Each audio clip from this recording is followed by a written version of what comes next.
오늘 우리가 함께 파헤쳐 볼 주제는 바로 소금입니다.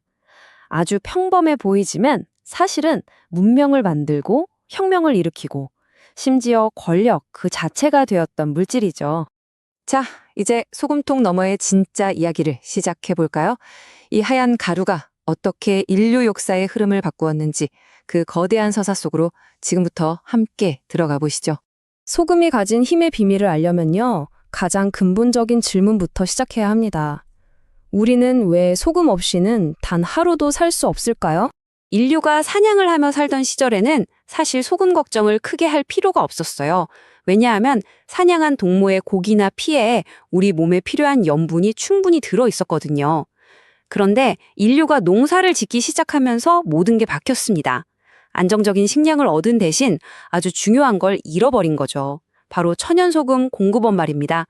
이때부터 소금을 따로 구해서 먹는 건 생존을 위한 절대적인 조건이 되어버렸습니다. 여기 보시면 그 차이가 극명하게 드러나죠. 단순히 식단이 바뀌었을 뿐인데 이게 세상을 바꿀 만한 의존성을 만들어낸 겁니다. 특히 바다와 멀리 떨어진 내륙지방 사람들에게는 소금은 그야말로 생명수와 같았어요. 얼마나 절실했으면 동물의 피를 마시면서까지 염분을 보충하려고 했을까요? 바로 이 생존을 향한 본능적인 갈망, 이게 바로 소금을 권력의 핵심으로 만든 첫 단추였습니다. 그리고 이 사실을 보면 소금이 단순한 조미료가 아니었다는 게 확실해집니다. 소금은 돈, 즉 화폐 그 자체였어요. 정말 놀랍지 않나요? 우리가 지금 쓰는 월급, 봉급을 뜻하는 셀러리라는 단어가 로마 병사들에게 주던 소금값, 즉 살라리움에서 왔다는 사실 말이죠. 심지어 병사를 뜻하는 솔저도 소금과 관련이 깊다고 하니 말 그대로 소금을 위해 싸우고 소금으로 월급을 받은 셈입니다. 자, 인간 생존에 꼭 필요한 거니까 이걸 독점하면 어떻게 될까요? 똑똑한 통치자들은 금방 알아차렸습니다. 소금을 장악하는 것이 곧 백성을 통제하고 나라의 금고를 채우는 가장 확실한 방법이라는 걸요. 중국에서 세계 최초로 소금을 나라에서만 팔게 한 것부터 로마 제국이 소금기를 틀어주고 제국을 운영한 것까지 소금 독점은 국가 권력을 유지하는 최고의 공식이었습니다. 자, 그럼 소금의 힘이 왜 그렇게 독보적이었을까요? 이걸 제대로 이해하려면 다른 강력한 물질들과 한번 비교해 볼 필요가 있습니다. 바로 설탕과 인삼이죠.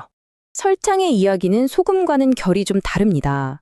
설탕의 힘은 없으면 죽는다는 필요가 아니라 먹고 싶다는 인간의 원초적인 욕망에서 나왔거든요. 그리고 이 참을 수 없는 달콤함에 대한 갈망이 결국 전 세계적인 비극을 낳는 동력이 되고 말았습니다.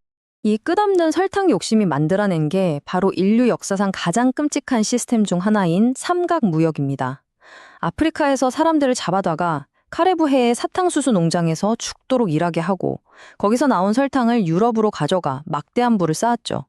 그야말로 수백만 명의 피와 눈물 위에 세워진 달콤한 제국이었던 겁니다. 그리고 또 다른 물질, 인삼이 있습니다. 인삼이 가진 힘의 원천은 생존의 필요도, 모두가 가진 보편적인 욕망도 아니었어요. 아주 영리하게 설계된 희소성과 사치라는 전략에서 나왔죠. 조선은 이걸 기가 막히게 잘 활용했습니다. 이른바 명품 마케팅의 대가였죠. 일부러 생산량을 조절해서 아무나 가질 수 없는 귀한 물건이라는 이미지를 만들었고, 덕분에 인삼은 단순한 약재가 아니라 부와 특권의 상징이 될 수 있었습니다. 바로 이 표가 오늘 이야기의 핵심이라고 할 수 있습니다. 권력으로 가는 세 가지 완전히 다른 길을 보여주거든요. 소금은 없으면 죽는 생물학적 필수품이었기 때문에 국가 재정의 뼈대가 됐고요. 설탕은 인간의 원초적인 욕망을 파고들어 제국주의를 굴리는 연료가 됐죠. 반면에 인삼은 아무나 가질 수 없다는 희소성을 무기로 상인들에게 어마어마한 부를 안겨주었습니다. 하지만 그 화려한 힘의 이면에는 민중의 저항, 노예들의 피눈물, 농민들의 고통이라는 어두운 그림자가 있었습니다. 생각해보세요. 살기 위해 꼭 필요한 걸 누군가 독점하고 마음대로 값을 올린다면 사람들은 가만히 있을까요? 절대 아니죠. 바로 혁명의 불씨가 타오르기 시작합니다. 역사를 보면 이건 공식과도 같았어요. 국가가 소금을 꽉 주려고 할 때마다 어김없이 저항의 불길이 타올랐습니다. 당나라를 멸망 직전까지 몰고 간 소금 밀매업자의 남부터 프랑스 대혁명을 일으킨 도화선 중 하나였던 악명 높은 소금세, 가벨까지 소금은 언제나 억압에 맞서는 민중의 상징이었습니다. 인도의 간디는 바로 이 지점을 정확히 꿰뚫어 봤습니다. 그리고 결심했죠. 이 억압의 상징인 소금을 해방을 위한 가장 강력한 무기로 만들기로요. 간디의 계획은 어떻게 보면 정말 간단했습니다. 하지만 그 안에 담긴 의미는 어마어마했죠. 그냥 바다까지 걸어가는 겁니다. 그리고 영국의 법을 어기고 내 손으로 직접 소금을 만드는 거죠. 이 24일간의 비폭력 행진은 잠자고 있던 인도 전역을 깨웠고 거대한 제국에 맞선 위대한 저항의 서막을 열었습니다.